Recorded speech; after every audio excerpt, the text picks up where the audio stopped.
With a major selection of the looks your kiddos love starting at just $4 in the Walmart app, a new school year means a stylish new them. Who knew? Find skater skirts and Crocs that say, I'm casual but cool. Sparkly sneakers that say, it's my classroom, you're just learning in it. And preppy polos that say, I'm the teacher's pet, even if they're mommy's menace at home. Find their favorite styles starting at just $4 in the app. The Walmart you thought you knew is now new. This episode is brought to you by Indeed. When your computer breaks, you don't wait for it to magically start working again. You fix the problem. So why wait to hire the people your company desperately needs? Use Indeed's sponsored jobs to hire top talent fast. And even better, you only pay for results. There's no need to wait. Speed up your hiring with a $75 sponsored job credit at Indeed.com/podcast. Terms and conditions apply. Welcome back to Generals and Napoleon. We have an honored guest on the line once again, the great Charles Mackay joining us on the line. How are you, good sir? I am great. How are you? I'm good. For those of you who don't know Charles, he's been on the show many times. Fantastic knowledge, fantastic guest. He also has a Blue Sky account I want everybody to check out. It's Bubbles Vampire on Blue Sky. So please give him a follow there. And Charles, for the uninitiated, can you tell everyone about your educational background on Napoleon? Sure. Yeah. I actually have a PhD in French history. I graduated from Florida State. They have an institute there on the French Revolution and Napoleonic Studies. Graduated there, worked as a working professor at both Morehead State University and West Virginia University, and now I'm an independent scholar. All right. Well, we're super happy to have you on the show once again. And tonight we're going to talk about one of the so-called Immortals of Marshal Davout's corps. We're going to talk about Louis Friant. What is your kind of sketch of this man? So Louis Friant was of course, a general in the French and Napoleonic armies, born in 1758.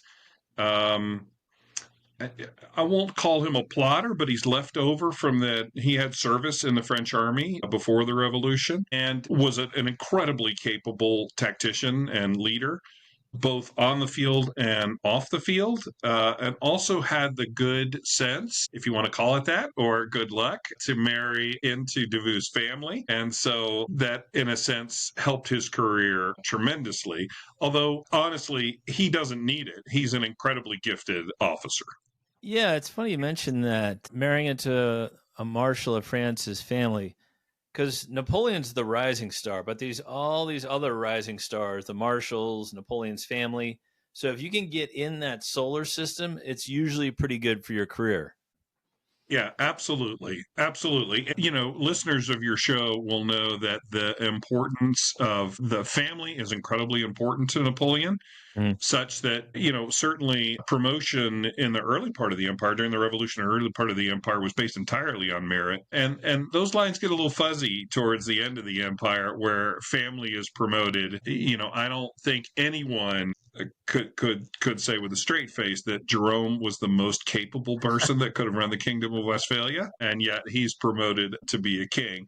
Yeah. So those familial relations, those relations with the Bonaparte family, and so Friant gets into it through the Leclerc side, which also had married into the Bonaparte family. So tangentially, you know, Davout is part of the inner circle, not just because of his accomplishments, but because also his marital relations. Correct. And we'll dive into the Marshal and the families and all that kind of stuff here in a minute. But let's talk about Friant's upbringing. As you mentioned, he was born September 1758 in the village of Morlancourt. What do we know of his upbringing? Well, he comes from what today we would call a middle-class background. His father was a candle maker, reasonably well off, and it was hoped that Louis would go into the candle making business, as one does. But Louis had designs in other ways. He wanted the exciting life of the army, so he joins the Royal Army in the years before the Revolution. Okay. And 1781 or so, he joins. He does 6 or so years of service there, rises to the incredibly high rank of corporal, and then after 6 years, bails on the military, probably because the prospects for promotion for someone who does not have a noble background just were not that great. You know, it's interesting. Like for every marshal like Davout who came from a military family, there's like a general like Friant or Murat, the son of an innkeeper, or Lon, the son of a dyer, like who maybe their parents didn't have the most exciting job. Like Friant's dad was a wax and candle making businessman. So maybe not having an exciting job lent itself for these young men to look for other options, including the military. Sure. Sewell's family were bakers. Nay's family comes from Coopers, barrel makers. So, yeah. Yeah. Maybe that's just not what some young men are looking for. Yeah. Well, as you mentioned, in 1789, he comes back to the military after leaving as a corporal.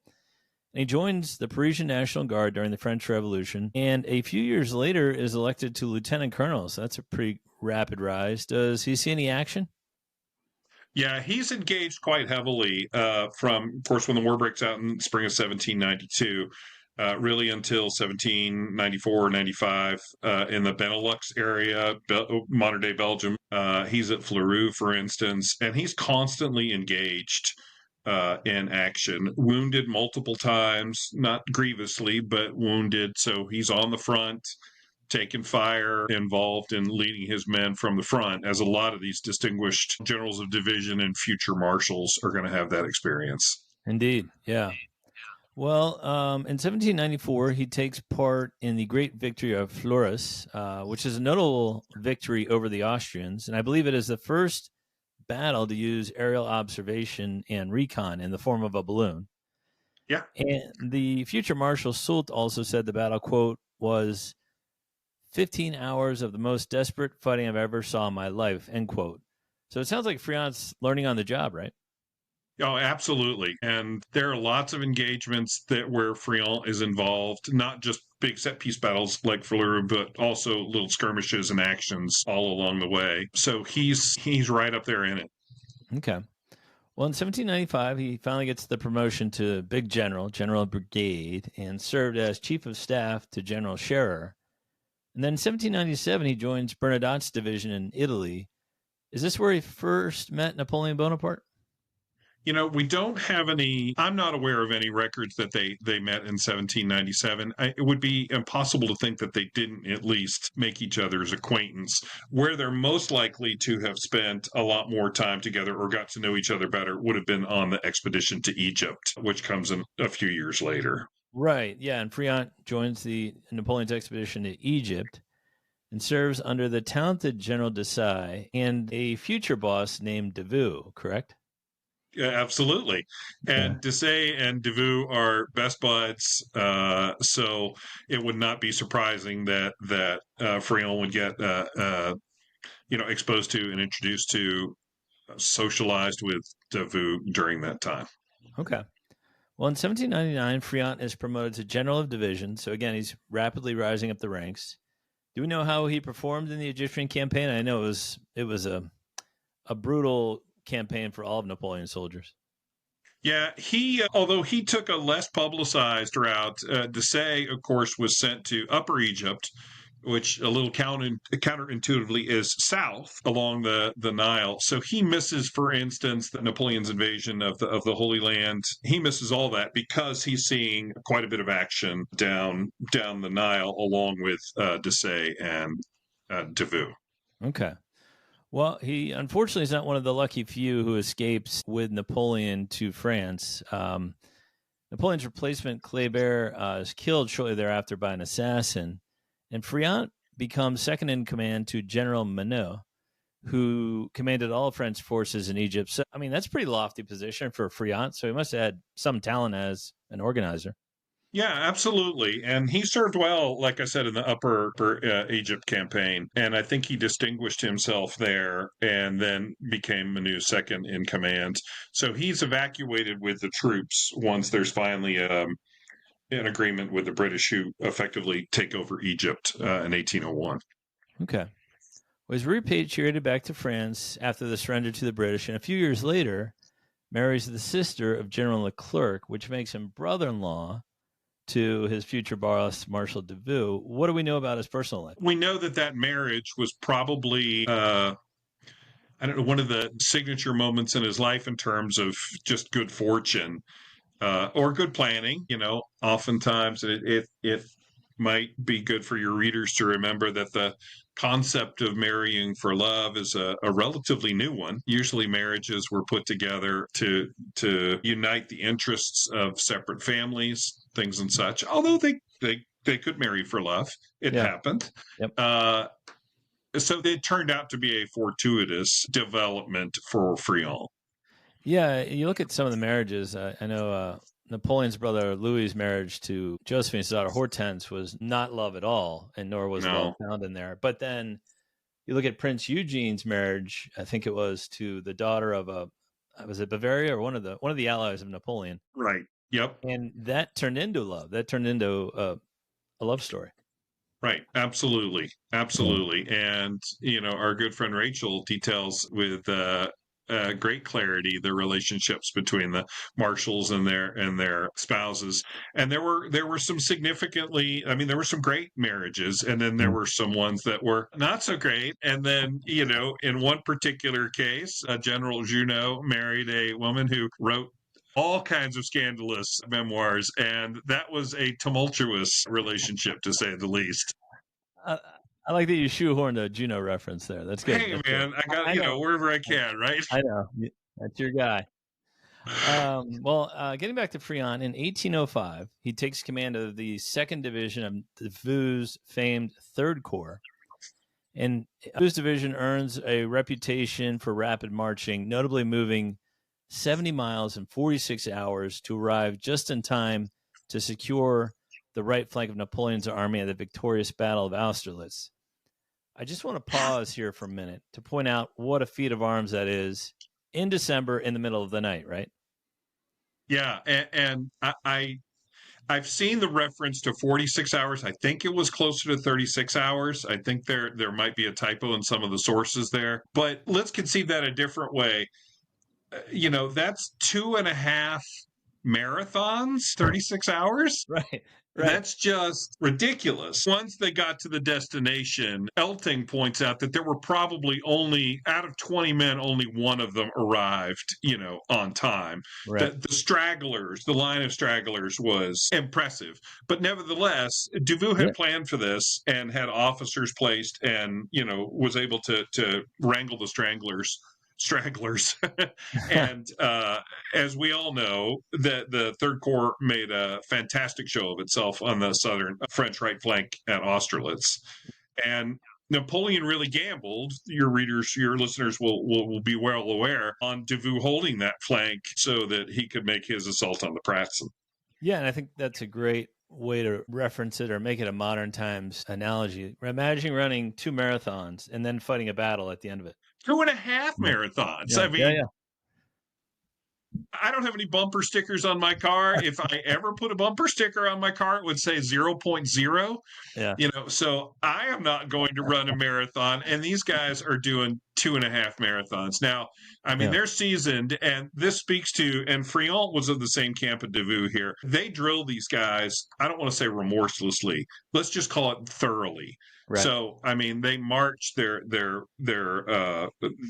primed for this. They're in physical condition for this. But then one of the things that Davout and Friant did very well was to see to the physical needs of their soldiers. So they have the proper clothing. They have boots that are in good order. And it makes all of these incredible feats of physical stamina and strength all the more possible and doable.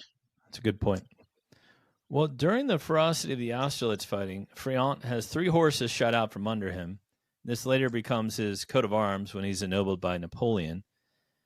He's also becomes one of the 3 Immortals of Davout. Why were they named that? Well, first of all, I think the consistency. So the 3 leaders of which you speak are General Gudin, Friant, who we're talking about, and General Morand. And they were Davout's 3 divisional commanders, really up until Well, the Russian campaign. So, Right. we're talking about a span of 6 years or a little bit longer than 6 years.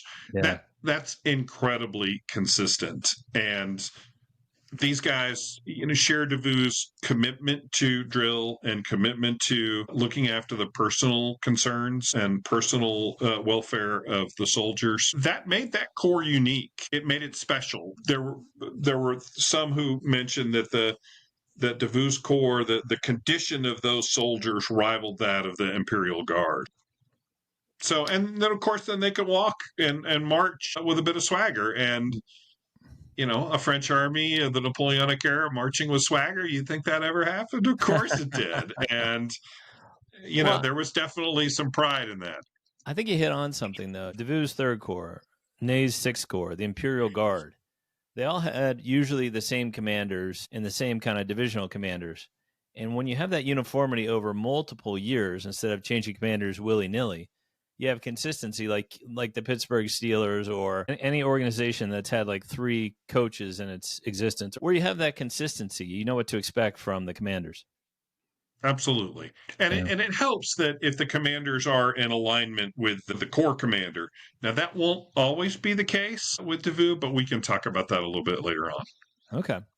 Well, in 1806, Davout's Corps has arguably its finest moment at the Battle of Auerstädt.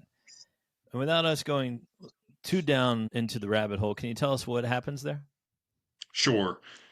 Your listeners will recall that it's really a twin battle of Jena, Auerstädt. So at Jena, Napoleon encounters what he thinks is the largest portion of the Prussian army. It turns out not to be the largest portion. The largest portion is a little bit further north and east. And he had sent both Davout's corps and Bernadotte's corps around to cut off what he imagined would be the retreat of the Prussian army. So Davout's corps runs into the largest chunk of the Prussian army. And he only has Gudin's division initially when he makes initial contact. So Gudin just hunkers down, puts the guys in square because Blücher has so much cavalry around there. And so by 9 o'clock, Gudin is hotly engaged. By 9:30, though, Friant has hustled up, and Davout directs him to Gudin's right flank and starts to put pressure on the Prussian left flank. And with Friant came the heavy artillery, so that they start to stabilize the position a little bit. Through just a bit of bad luck, the Prussian commander Brunswick gets hit by a stray bullet and is killed on the spot. And the Prussian king does not take command of the battle, so the Prussian army is left without effective leadership. Mm-hmm. And so whatever attacks they make with their overwhelming numbers are piecemeal and poorly directed. So by the time that Davout's last divisional, Morand, comes onto the field and assumes a position to the left of Gudin, then everything's in place. And by 11 o'clock, Davout is ordered a general assault and sweeps the broken Prussian army off the field. Yeah, it's amazing. Initially he was outnumbered 3-1, and even towards the end he was still outnumbered 2-1, and he attacked the larger army and won. So it's amazing. Well, and that's one of the gifts that the best of these Napoleonic generals have on either side, is they can sense when the enemy in general is starting to waver. And by 11 o'clock, the Prussian attacks have been spent largely through ineffective cavalry on squares. Rarely is that going to work, except in the peninsula. And the Prussian army is just exhausted and in shambles. And they had started to hear rumors or reports from the remnants of the Prussian army at Jena that they had gotten decimated. Right. So Prussian morale is plummeting, and Davout, senses that, uses his spidey senses, and orders the general assault, and the whole Prussian army collapses. Yeah, no, I know it's one of Marshal Davout's most famous victories, and Napoleon gives him and his troops the honor of being the first to enter Berlin. Absolutely. Famous quote there, famous story of Napoleon when Davout reports back the numbers he's engaged and defeated. Napoleon says, your marshal must be seeing double, referring to the fact that Davout had some significant vision problems, so had a set of impressive eyeglasses on, thinking that he's not seeing the numbers that he's seeing. Right. And Napoleon could be very petty, and I'll give it up to Napoleon in this case. He does give Davout credit for Auerstädt, ennobles him with that title, does not try and downplay it, which is notable. I think that is a good example of him sharing credit. Now, Jena was his battle, but he could have easily just said, "Oh, well, Jena Auerstädt was my total victory." But he shared that with as he did in many other places. Yeah, indeed. Well, in 1807, Friant fights at the bloody stalemate of Eylau and is wounded. Napoleon makes him Count of the Empire, and he also fights throughout the 1809 campaigns. Do you think Napoleon ever considered making him a marshal? The McDonald's snack wrap is back. You brought it back. Ranch snack wrap. Spicy snack wrap. You broke the internet. For a snack. Snack wrap is back. Ba-da-ba-ba-ba. USAA knows dynamic duos can save the day, like superheroes and sidekicks, or auto and home insurance. With USAA, you can bundle your auto and home and save up to 10%. Visit USAA.com/bundle. Bundle savings are off total premium, not available in all states or in all situations. To qualify, auto policy must be active prior to property policy issue, subject to change. Restrictions apply. Membership eligibility and product restrictions apply and are subject to change. USAA means United Services Automobile Association and its affiliates, San Antonio, Texas. That's a great question. And of course, I don't have any evidence for it. I know that he was, before the Russian campaign, which I know we're about to talk about, he was offered a position in the Guard and elected to stay with Davout. And so I think that, obviously the familial ties there probably played a role in that. Pretty great personal loyalty to turn down command in the Guard. Right. To stay with Davout. So Friant seems pretty tied to Davout at that point. Okay. Well, as you mentioned, in 1812, he joins Napoleon's invasion of Russia and is wounded again at the Battle of Smolensk. Then he's more severely wounded at the Battle of Borodino. And I read this. I knew they left some wounded people there, but is this true? He was left there to heal because he was so incapacitated, like literally left on the battlefield? Yeah, absolutely. And in fact, when the army starts to retreat from Moscow in October, he's literally still there. So yeah, at least they get him out before the worst of it. Napoleon tried to go south. The Russians blocked him. So they have to go back over the same ground from which they entered. But Friant is at least evacuated before the general retreat starts. So he doesn't suffer through the horrible winter retreat like the survivors of the Grande Armée did. Well, it's probably a good thing. Napoleon needed fighting generals when he got back to France. Yeah, absolutely. So he's sent back and really is recuperating, ended 1812, beginning of 1813 from pretty serious wounds. And it should be noted that at Borodino, where Davout's corps was heavily involved fighting around the Fletches, the famous wooden fortifications that the Russians hastily erected, these are not guys that are commanding from the rear. No, and I forget who I was reading, if it was Caulaincourt or somebody. I witnessed Davout, and he took a hit and fell from his horse so hard that they thought Marshal Davout was dead because it was such a heavy hit. So, yeah, a lot of guys got wounded at Borodino. It was really unfortunate. Yeah, absolutely. And there was a little bit of momentary panic there when Davout went down at Borodino because they were afraid that he got lost.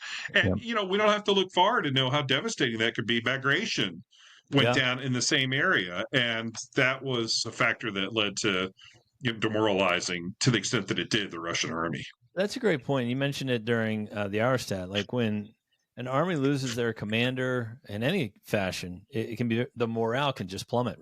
Well, in 1813, Friant is commanding the Imperial Guard and fights at Dresden, Leipzig, and Hanau. He also fights well in the 1814 invasion of France, correct? Yeah, absolutely. And I might just take a tiny diversion here to explain why he's no longer with Davout, or why he doesn't go back into service with Davout. Davout, at the conclusion of the Russian invasion, is sent to command the French presence at Hamburg. And so essentially Davout has a garrison. He doesn't have a mobile force anymore. Davout has the garrison at Hamburg. And some notable trivia on that. He is the only officer of those senior officers that was not allowed to go back in 1812 and 1813 to France to recuperate. He was literally reassigned to Hamburg and sent there. One of the sources I read said to punish the Germans for not being French enough. But Friant is not needed in Hamburg because it's a garrison situation. So he does at that point get to take the command of the guard. And he fights throughout the end of 1813 and into 1814, fights from the front, fights well, gets wounded a couple more times. I mean, we're not talking Boudinot level wounds, but he's dinged up. Yeah. Well, upon Napoleon's abdication in 1814, Friant serves under the Bourbons, but joins Napoleon again for the 100 Days campaign, and is again commanding the Imperial Guard, performs well at the Battle of Ligny. What happens at Waterloo? Because you read the final charge of the Imperial Guard. First it's Napoleon leading them, then it's Ney, then it's Friant as they get closer and closer. So what happens here? So Friant is the commander on the field, so he's the one making the tactical decisions literally on the field. But as we know, in a situation like that, I think it was Mike Tyson who said most famously, no battle plan suffers the first punch. There's so much at Waterloo, there's so much smoke, fog, confusion, noise. It's impossible to actively coordinate, but it's not Ney or Napoleon that's leading that. It's Friant. Yeah. Yeah, we know what happens there. The French lose, and Napoleon has to abdicate a second time. What were Friant's later years like, and what do you think his legacy is? Well, he doesn't live too terribly long after that. He dies in the 1820s. And of course, he's drummed out of the military, as most of these guys were. He does get his rank and things restored in 1820, when the rest of the Napoleonic folks do. But after Waterloo, he just retires to a quiet life of retirement. And he takes no more active role in the military or in politics or anything. Yeah, no, he had a very long career. So I guess his legacy, is being part of the Three Immortals, being part of Davout's famed Third Corps, but just a sturdy, reliable general for Napoleon. Yeah, absolutely. And I mean, I would go beyond sturdy and reliable. I cannot imagine. I could say definitively, I can't think of a better general of division than, frankly, any of these guys, but particularly Friant. Yeah, and there's a lot out there, Saint Hilaire and some other guys that were very good divisional commanders who didn't get all the way to Marshal, but who were really good divisional commanders. Absolutely. Well, thank you, Charles, for joining us once again. If you want to find Charles, you can catch up with him on Blue Sky, Bubbles Vampire. And we thank you for your time, sir. Thanks, John. I appreciate it. Have me back anytime.